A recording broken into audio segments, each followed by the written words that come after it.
Crovax's Tale, Kidge Johnson.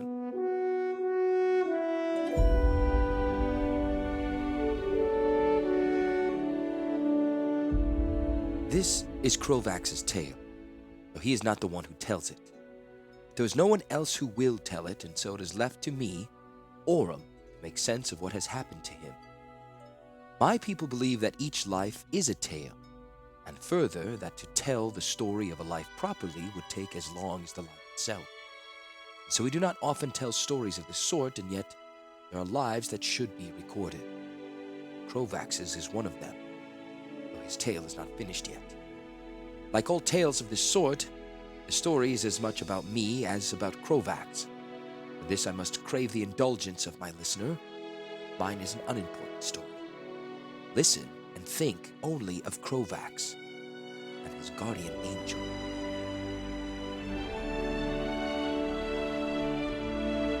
We came to Rath willingly, but reluctantly. Each of us for our own reason. Rescue, loyalty, anger. I came because Weatherlight was my ship. Sisay captained it, then Gerrard. Hannah understood the alien clockworks of the ship itself better than any of us. But a ship's heart is its people, and I was the one who kept them well and listened to their secret hurts when they felt inclined to speak of them. Crovax came for the angel Selenia, walking already under a shadow I could not see. He held his secrets closer than a lover, but even he spoke sometimes, to me or to Gerrard. Selenia was a construct, a thing of raw mana and spells, created from an artifact to watch over his family. The brother had used some sort of artifact to craft her.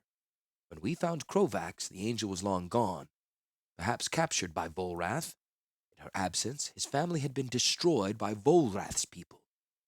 Perhaps revenge drove him to Rath, but strangely he never spoke of this, only of Selenia, his guardian angel, trapped by Volrath for unknown reasons. Rath was a horrifying place. I'm used to the many forms life takes in our world, but Rath was horrible. A place where rock flowed like tortured boneless flesh or heaved like a beached cuttlefish dragging itself back to water. The sky was no infinite space of air and light over our heads. It was low and heavy, sullen blues and purples that heaved less like clouds than like restless magma. Having gotten to Rath, we were unsure exactly where to go next, and so Weatherlight drifted high over a strange, choppy sea of purple-black waters, along a coastline shrouded in misshapen trees. I went below to my cabin. I had one small porthole in my possessions, my journals and medical books. Rath would not seem so overwhelming there. To distract myself, I read an old herbalist's manual I had acquired in Jamura, trying not to think about the gray-purple tone of the light that seeped in from the porthole. From the corner of my eye, I caught a flicker of brown and white and black, of feathers and steel. I glanced up, but it was already gone. Odd, I thought. We had seen no birds or flying things in the hostile skies of Rath, and whatever it was I had seen did not linger in my memory as something easily dropped into a familiar category. Bird or bat or drake or great insect. I frowned, trying to reconstruct what I had glimpsed. The sudden cries on deck startled me. There was a tone of panic unusual for any regular maneuver. I hadn't even registered what was wrong when I heard a thundering like cannons in a fight on the sea. There was a flash of indigo-white light past my porthole in the hull, the screaming noise of an electrical bolt tearing the air. Both were gone before I had time to realize what they were and jump back. I dropped my manual and looked out from the porthole. A ship, a flying ship like our own, swept at us from above and behind, like a drake driving an eagle to ground. But it did no such thing, just matched its pace to ours and settled overhead, so that I had to crane to see it through the porthole. Then it was no more than a huge dark shape overhead, hiding the brooding sky from my view. Weatherlight's movements stopped suddenly, as if it had been snagged in a web. I fell to my hands and knees, then jumped up, grabbed my knife, and slammed open my cabin door to pause for a moment in the passageway. One crew member, Saba, hair still wet from washing and twisted into a dripping knot, ran toward the aft hatch, strapping her sword belt as she came. "What's happening?" I asked, but she said nothing as she passed, only threw me the savage expectant smile of battle fever. I turned to go to the infirmary. One cabin door was ajar, waving open and closed with the rocking of Weatherlight. It was Crovax's room. From inside I heard a keening sound. like the cry of a tortured animal. With one foot, I shoved the door open, knife ready. Crovax was there, and the terrible hurt noise was coming from him. He clutched his head as if he'd been stabbed there, and staggered across his room, slamming into furniture and walls as if he had not seen them. The only light in his cabin came from his porthole, the same bruised color that made me shiver. "Crovax!" I cried and caught his hands. "You're wounded!" With the shriek of a madman, he pulled free and hurled himself away into another wall. "Crovax!" I said more gently, fearing concussions, head injuries, damaged eyes. What pain could cause such a sound as this keening? I carefully touched his shoulder. "It's me, Orem. Let me see." He seemed to calm then, let me pull his hands away from his head. The keening quieted to barely audible moaning, carried on each of his panting breaths. Only then did I see his face. He was not injured, at least not by splinter or blade or by any physical thing, but his expression was one of torment, betrayal, loss, and horror. And, strangely, something else. Love. It is the nature of a healer to view pain, even the pain that destroys souls, the pain of loss. But I have never seen such despair. But this is not true. I have seen it once since. There will come a time for that in this telling as well. "What is it?" I whispered. His voice was as raw as an infected bite. "I saw her. Selenia. The angel." "She's here?" More screams above board. I had to go, but I could not leave Crovax like this. "She led them here. She..." His voice broke on a sob. "What?" I said. There were noises in the hatchways now, but he continued as if he hadn't heard. "This is Volrath's attack. She's Volrath's creature now." His voice trailed into silence, but his lips formed another word. "Betrayed." He spoke as if watching his life's blood drip to the deck, but there was no wound, and others above decks were wounded, perhaps dying. The cabin door had swung shut, but I heard bare feet pattering along the passageway now. There were too many feet, and too small to be crew. His sword in its sheath hung over his cot. I snatched it down, unsheathed it, and forced the dark-hiked blade into his hand. "Save your life, Crovax, and fight for us. We will talk later." I pushed open the cabin door. Everything in Rath seemed an oversized, twisted version of something in Dominaria. The corridor seemed filled with goblins, but they were what Stark called mogs. Oversized goblins, ugly even by the low standards one brings to judging goblin appearance. They raced past us, ignoring us.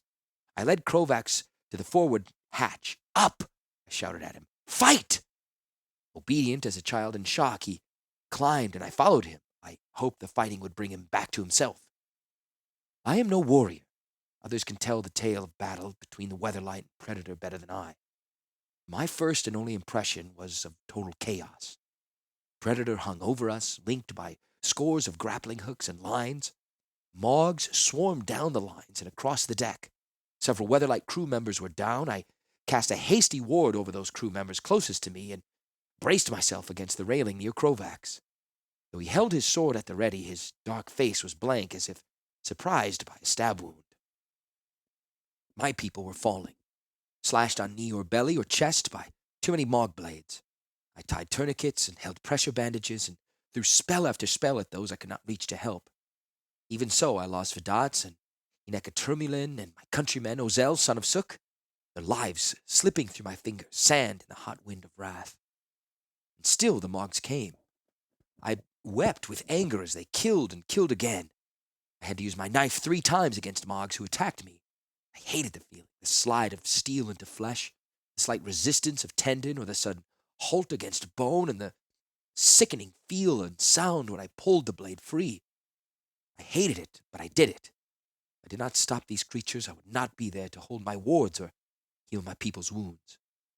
Predator fired on us again. My ward had been set, and it glowed in my mind's eye, but it was not enough. My hands trying to stop the bleeding from Burial's severed arm, I closed my eyes and prayed.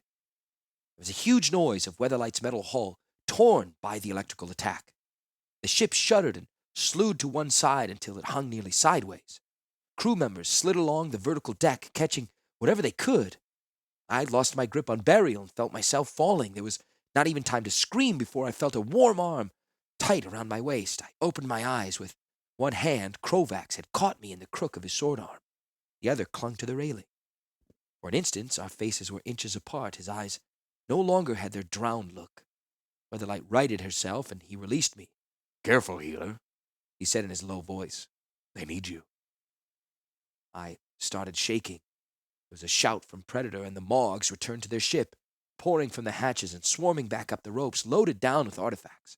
One paused to swing his rated blade at me, but Crovax's sword skewered the Mog, and he vanished from my sight. The lines that had connected the two ships cast free, but Tongarth hung from one, swinging wildly. Even as I did what I could not stop shaking. Crovax no longer looked numb, but his expression was more frightening, more horrible than it had been. Now his eyes were the eyes of a damned man.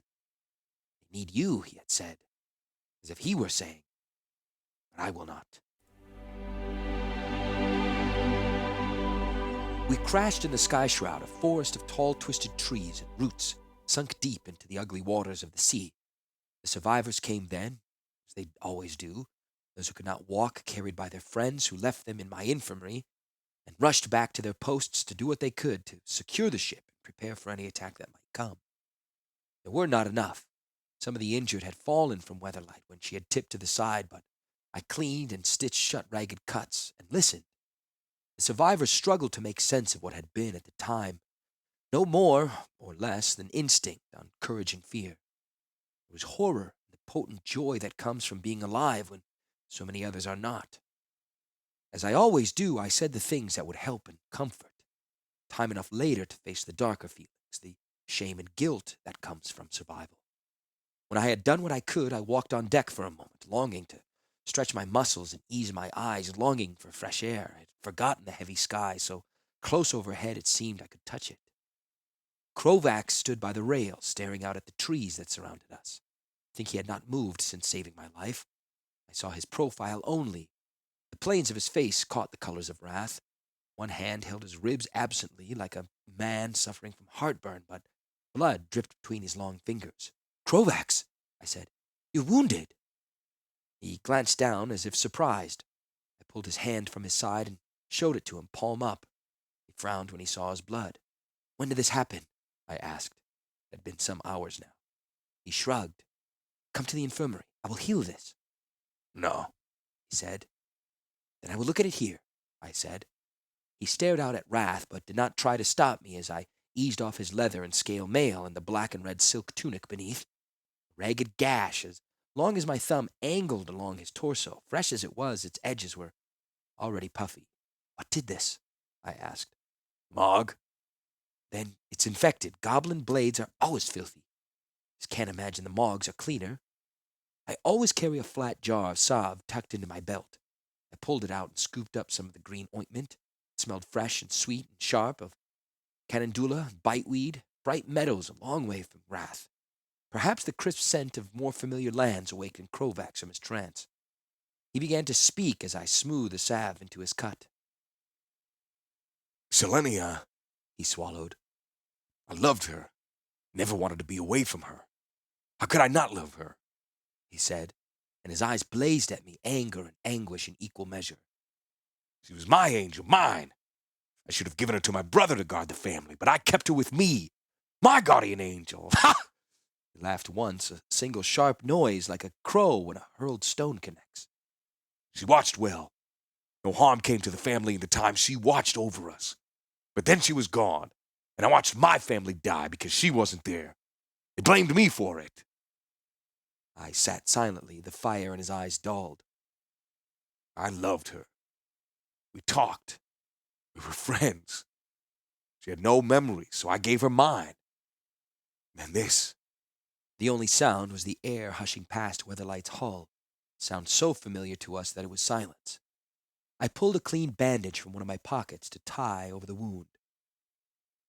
I had hoped. Did not want a guardian, he said finally. Well, not her. She was lost to me, stolen. She's here. He caught my hand as it finished tying, caught it between his blood-stained fingers hard enough to hurt. I said nothing, only met his dark eyes as he looked down at me. Can you understand? It was like light, like half my soul. Guardian and companion and friend. A true love, and she is here! Yes, I pulled my hand free, and I did understand, though perhaps he did not yet.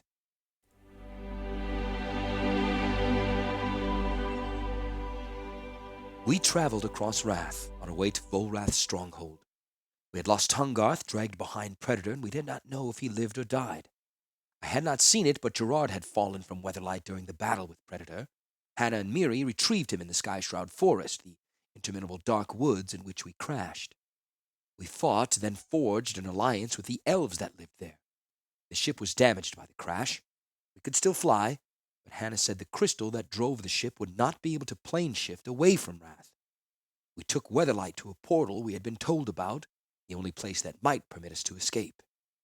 Ertai and I inspected the site, and he chose to remain there to open it for us. We sailed on through the Cinder Marsh, followed a plume of ash to the furnaces of Rath. We were struck by an arc of lightning there. I fought to save the crew members injured by the explosion, but I lost them all. The furnaces fought my healing spells, and when I tried to save Kadvi, too injured to be removed from where she lay, creatures of shredding sinew and bone killed her and cornered us. Crovax carried a strange rage inside of him. When he fought, which was often, for Rath is a hard place, he fought as if for his soul. I said nothing of the angel, but there were occasions, weary moments of waiting between disasters, when he came to sit with me in the infirmary on deck. In difficult times, I find it soothing to take bright-colored silks and spin them into threads as fine as spiderweb. Perhaps he found watching it as calming, for he seemed to seek me out just to watch the whirling of my heavy silver drop spindle. He never looked at me, but he would speak, confessing his secrets to the silver and silk as they spun. Sometimes he spoke of his estate, hidden in the shadowy swamps of Urborg, a proud but decaying place, haunted now by the spirits of his many ancestors who, he said, even in wrath, whispered to him sometimes in the night, warning him of an undefined but horrible destiny. He also spoke of his father, his brothers. There's a poetry style in my land where only half the poem is written down and the reader must speak aloud the missing lines as she believes they should be. There's great skill to reading this poetry, just as there is in writing it. I listened to his words and spoke in my mind the lines he withheld from me. His father was distant and cruel. As his family died, one by one, they blamed him for their destruction. There were other secrets in his family, and I could imagine some of them. There were times he talked of the angel. He remembered her laugh, low and sweet as a bell, and her perfect face wrinkled as she learned a game he tried to teach her. His face softened when he spoke of her. Perhaps he longed too much for her, or in the wrong way. Angels are made of magic and destiny, not flesh and blood. He never asked about my life, my family, or past, too trapped in the misery of his memories to think of another. I did not mind. My old master would say that a healer's strength is not in her mouth, but in her ears. So I spun, and I listened, and gathered his tale to me, like the cold comfort of a thin blanket in a frozen time.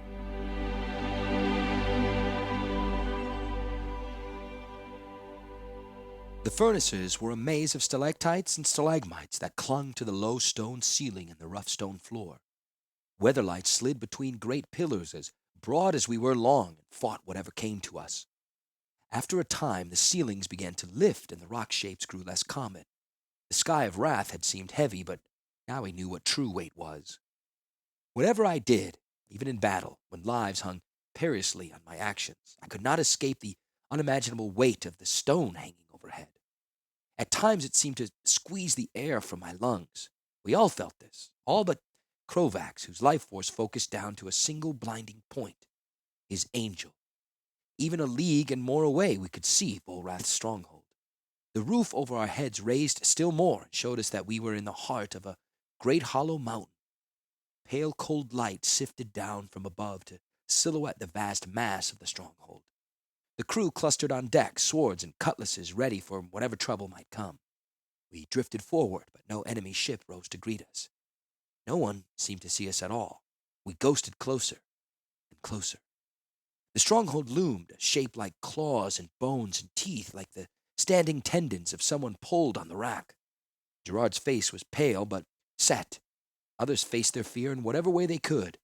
but Crovax stood by the deck railing, his lips pulled back to expose his teeth. It might have been a smile. The organic shapes began to make a little more sense. I recognized what might be walkways and a bridge of spun stone that I looked as fragile as a spider web. Closer, closer. Hanging in the outrigging, Miri saw the guard before any of us. We were bare yards from the stronghold's side, looking for something we might tie to, a ledge or gangplank of some sort.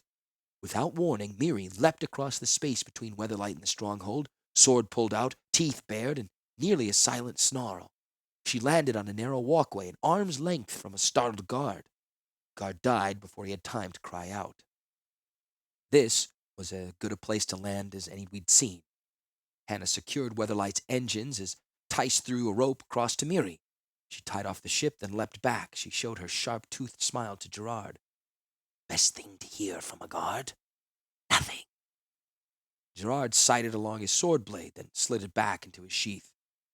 "Now we go in. Stark, you're the only one who can lead us to Sisay." The man flushed. "And my daughter? You won't forget my daughter." "We won't forget her." Gerrard said gravely, showing considerable restraint, I thought. Gerrard did not like Stark much, I knew. "Miri?" She snorted, slapped her sheath. "Of course." Crovax had not spoken to Gerrard lately. He had spoken to no one but me, really. But now he caught Gerrard's arm. "Take me," he said softly. Gerrard nodded. "For his good?" I stepped forward. "I also will go, Gerrard." He laughed that sardonic laugh of his. "Bloodthirsty Orem!" I bit my lip. What if someone is injured? Sisay or you or... "No. 4's bad enough. Sorry, Orem, but you're no tracker. You'd get to 1,000 paces before you'd hear some goblin screaming and run off to find out why." I flushed. "Yes, but "You have an infirmary full of people." only 3, I began. "No," he said, suddenly captain. "Orem, you remain here with the ship." "I understand," I said, and stayed. I suppose it made sense. There were only 4 braving the stronghold and over a score on the ship, but it was Gerrard and Miri and Crovax leaving, and Stark. I was not happy with the decision.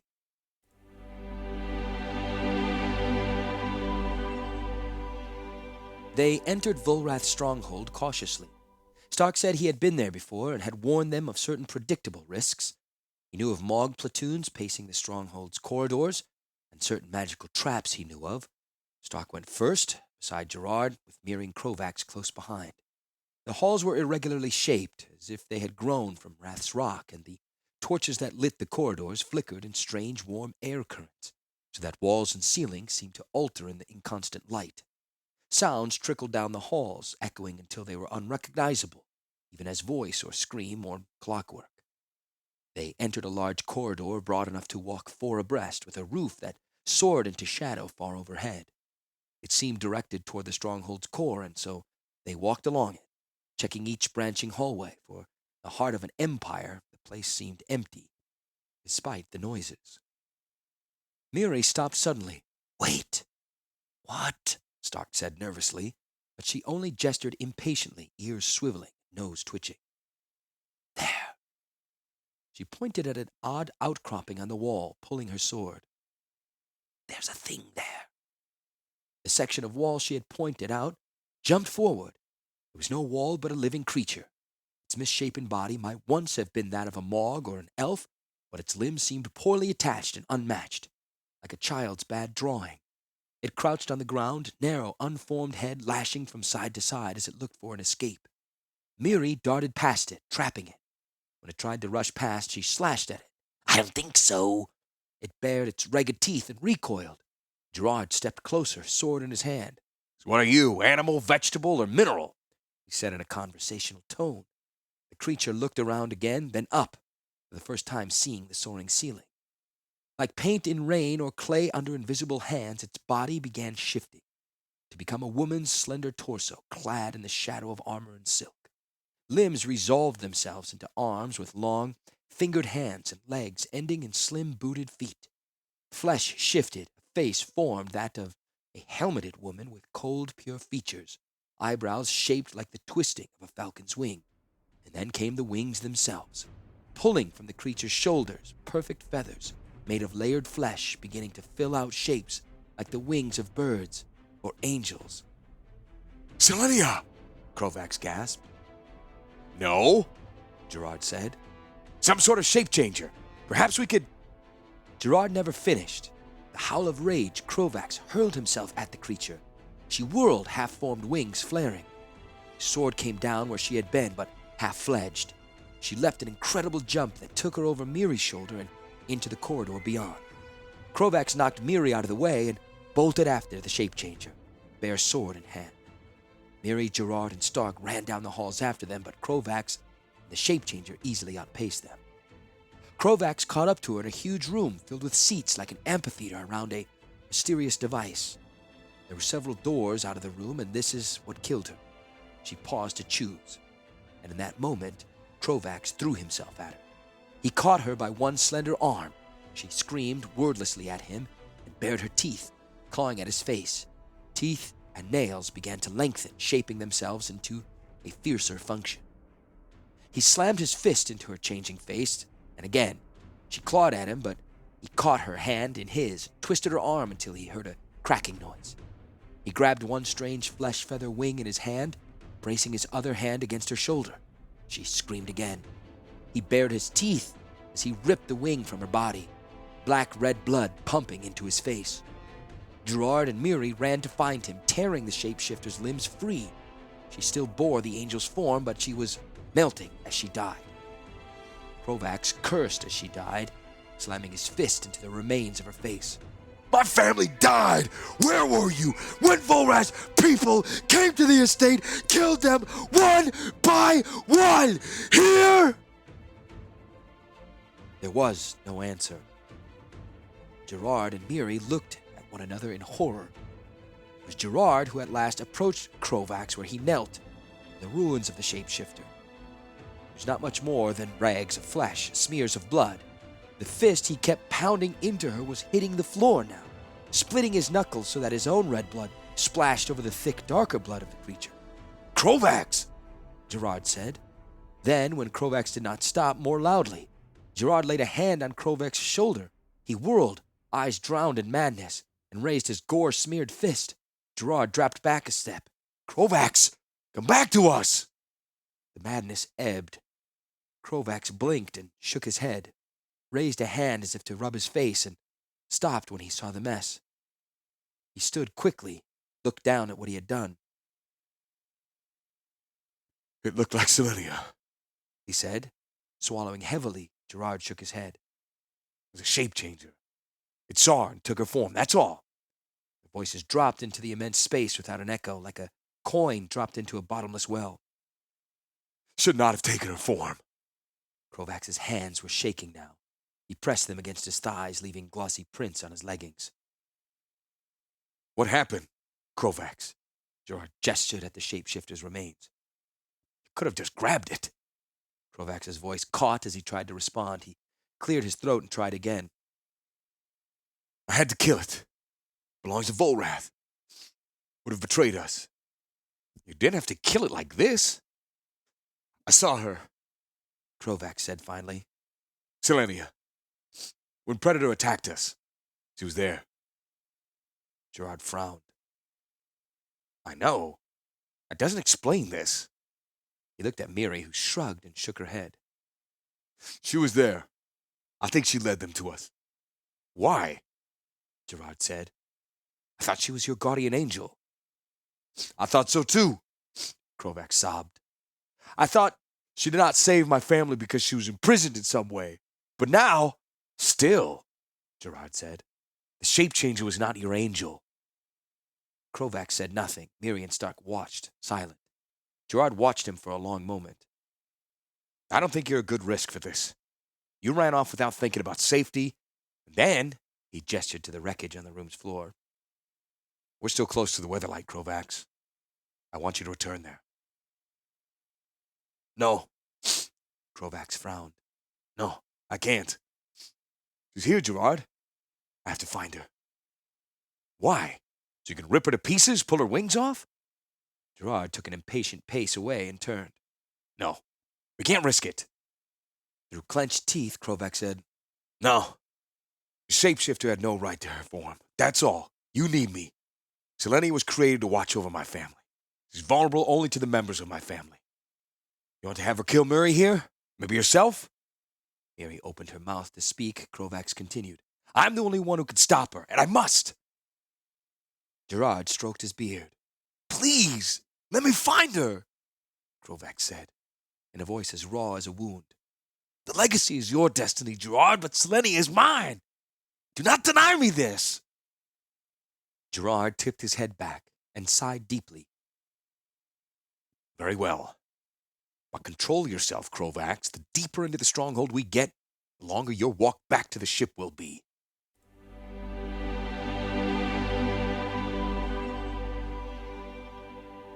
I was not there.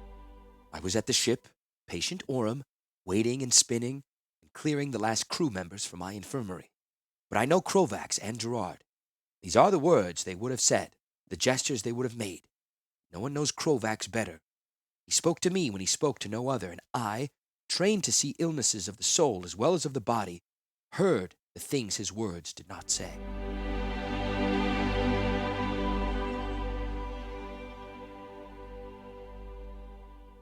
The room they were in was vast, big enough to float Weatherlight in. The walls were green glass, clinging like soap film between brassy supports, but even large as it was dominated by the mechanism in its center. Strange mechanical jaws extended from ceiling and floor. Suspended between them was a huge sphere, like a giant pearl in a deformed setting. Gerrard was the only one who recognized it as a map of sorts, a spherical map of all of Dominaria. Home. Miri and Gerrard puzzled it out between them. Volrath was planning to invade us, and this was his guide. Stark contributed little, obsessed perhaps with rescuing his daughter, and Crovax said less, only wiped his hands on his leggings again and again as if trying to remove the stains from them. The four of them traveled through the mountain's heart. Many things happened, but though he was there, they are not truly part of Crovax's story. They crawled through narrow passages, crept across arching bridges. They found Karn. His gentle nature had been ravaged by Volrath, who forced him to kill. They found Tahngarth, his form changed by Volrath's tortures. They found Sisay trapped in a crystal cylinder, but when they freed her, she was just another shape changer. Crovax did not fall into the killing frenzy again, but he was silent, grim-faced. I think he spent much of the time thinking about the angel. They still searched for Sisay and the legacy and Stark's daughter. Stark thought perhaps they were in Volrath's dream halls, and so he led them yet to another stone bridge. Created of ragged stone that looked as though it had splashed and frozen in place, the bridge was a slender arch without a railing. The crew members moved cautiously onto it, forced by its width into single file. Stark knew where they were going, so he was first, followed by Crovax, then Miri, then Karn and Tahngarth, silent and shaken from their tortures, and Gerrard at the rear. Only Crovax and Miri had swords out. If Volrath's people saw them and chose to kill them, it would be a simple matter to destroy them from a distance, with arrows and crossbow bolts. What good would a sword do? And the path was narrow, except for Miri, who had the perfect balance of her kind, and Crovax, too driven by his destiny to fall. Everyone used both arms to balance themselves against the strange hot air currents that blasted them.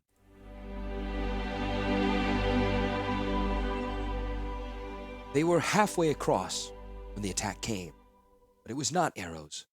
Buffeted by a sudden wind, Stark lost his balance and fell to one knee. The rest of the party paused for a moment to let him catch his breath. They watched both ends of the bridge looking for signs they had been detected. The scream overheard took them all by surprise. It might have been a woman's voice raised in wordless pain, or it might have been a falcon's killing cry. It was neither and both. It was Selenia, the guardian angel. She attacked from above, diving like a great hawk. Dark wings spread wide. She held her sword in both hands over her head like a giant dagger ready to plunge down. Her pale face was beautiful in the way a well-made knife is beautiful, and colder than steel. She aimed directly for Crovax, and Crovax, armed though he was, stood stunned and watched her drop toward him like a rabbit from the raptor's claws. Miri snarled and jumped forward. From the end of the line, Gerrard shouted, "No!" But Miri was already in motion, sword arcing up to intersect the angel's downward sweep. Unable to get through the defense, the angel changed targets. Her blade ran with the reflected colors of Rath's skies as it sliced sideways. Miri screamed as the blade connected. The cat warrior dropped her sword and fell to the bridge, hands pressed against the deep wound across the abdomen from hip bone to hip bone. The angel fluttered back from the bridge, then ducked in again to kill Miri. A Crovax's sword stopped her this time. Steel against steel, angel in air and man braced on stone. They hung. Please don't do this! Crovax cried in a voice barely human. I must. Her voice was like a broken bell. Tears glittered in her eyes with shrieking of steel. The sword slid apart. The angel's blade struck the stone of the bridge. Sparks showered down. How can you do this? Crovax shrieked as he swung overhead at her. The angel danced backward on the air just out of reach before whirling forward again. The swords met over Crovax's head, crossed steel. Tears blinded him. You were my angel, mine! I wish you had not come to Rath. She said. The ice in her face seemed to melt, and she sobbed. Why didn't you stay safe on Dominaria? Safe at home? Safe? Crovax swung again. You left us, and my family were killed! I'm the last of my line! Where is the safety there? He swung blindly to keep her out of range until he dashed the tears from his eyes and could see again. Please never make me do this. She cried. I don't want to hurt you. And now, you betray me? Ah! The final word ripped into an inarticulate roar, and he jumped forward at her, inches from plunging off the bridge's side. I had no choice. Her sword flicked out and caught him. With a cry, he stumbled back, blood blooming from a cut along his cheek. I am what I was made. She said. Why did you not stay away? Because I loved you! He answered through clenched teeth. Then you were twice fool. She said bitterly and swung again. Once for coming to Rath, and once for loving an angel. Don't do this! Crovax blocked and thrust. If you feel anything for me, stop! Don't. She cried. Cannot stop your destiny or mine. She attacked as if to silence him, flickering steel ringing between them. He fell back to one knee. Stark was gone, of course. He had bolted for the bridge's end as soon as the attack had begun. Karn watched, paralyzed, still dazed from Volrath's tortures. Behind Karn, Tahngarth cursed and pounded on his back. There was no way past the golem. No way but the one Gerrard found. He dropped to his belly and snaked between Tahngarth's and Karn's legs to get to Miri. Her abdomen was slashed open. He saw gleaming tissues inside. The second before, he pressed both hands against the wound, trying to stop the bleeding. The fight continued between Crovax and his angel, in silence now. They each wept as they fought, and the tears on Crovax's face mingled with his blood. Selenia's tears slipped ignored from her face and shone as they dropped into the depths. Miri's blood still leaked onto the bridge and ran along its irregular surface.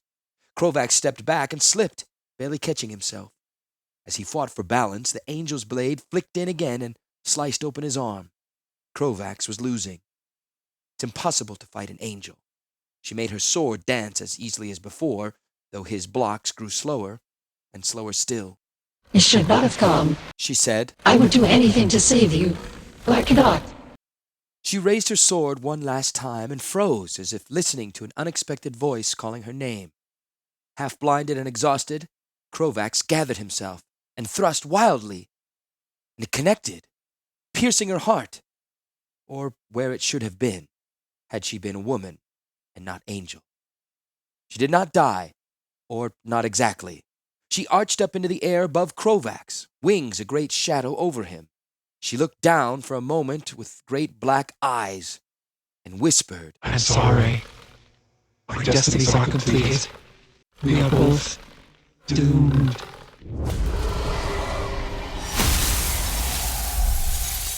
Then her stabbed body shattered into countless glittering shards. Crovax was lost in a blizzard of flakes and feather and blood that shifted to white and black crystals and then back. The shards that had been Selenia burst out into a huge sphere, but whirled like a cyclone back together, a funnel of light and dark, of light and shadow, forming and reforming the shape of wings as they fell onto Crovax. Her great sword clattered onto the bridge beside Crovax. He cried out, and the shards swept into his mouth, then gathered around him, thrusting themselves into eyes, ears, and mouth. He screamed hoarsely and clawed at his face. He shuddered as if struck while the crystals forced themselves into his body. And then they were gone. After the screaming and the whirlwind, the space seemed filled with ringing silence. The only sound was Miri's panting as Gerrard pressed against the gash in her belly. Crovax stood unsteadily. Crovax, you all right? Gerrard said.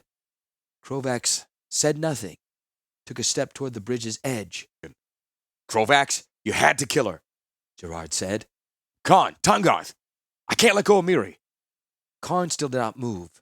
With a grunt, Tangarth vaulted over him and leapt across Miri and Gerrard. He caught Crovax just as he stepped off the bridge. Let me go! Crovax croaked. No, Tangarth said. I can live through this. You can too. Their eyes met for a long moment, and then Crovax collapsed to the bloody stone of the bridge. He cuddled the angel's sword to himself and wept.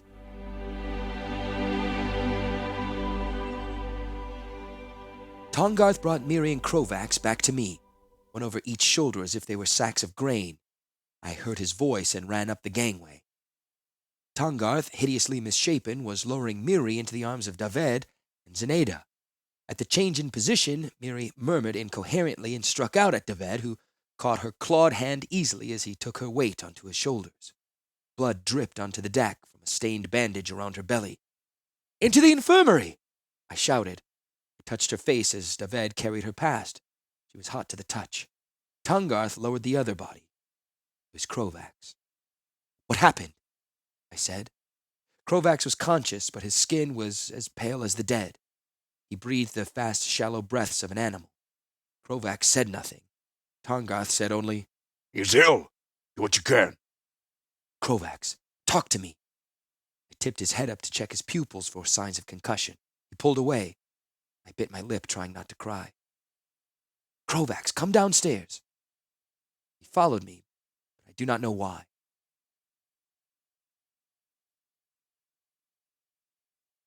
Miri lies on her cot, swathed in bandages. She had the beginnings of fever, which I brought down with herbs from home and a spell taught me by my old master. Now she sleeps with the near-silent breathing of her people. Crovax sits in the infirmary, face in his hands. He has no major injuries from his fight with his angels, and yet there is blood on his lip, and his glossy dark skin is pale and lightless. I remember his face when I tipped it into the light up on deck.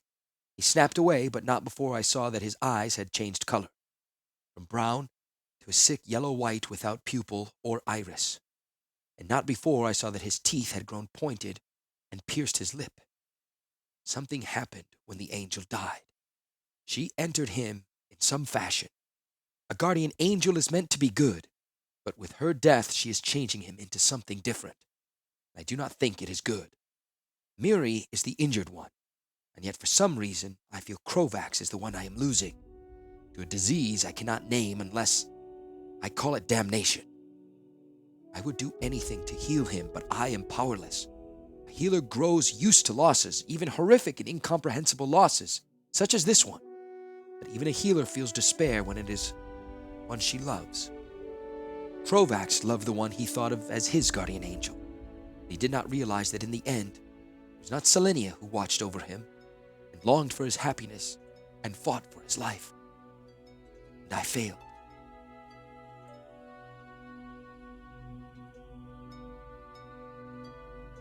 Here ends the tale of Crovax.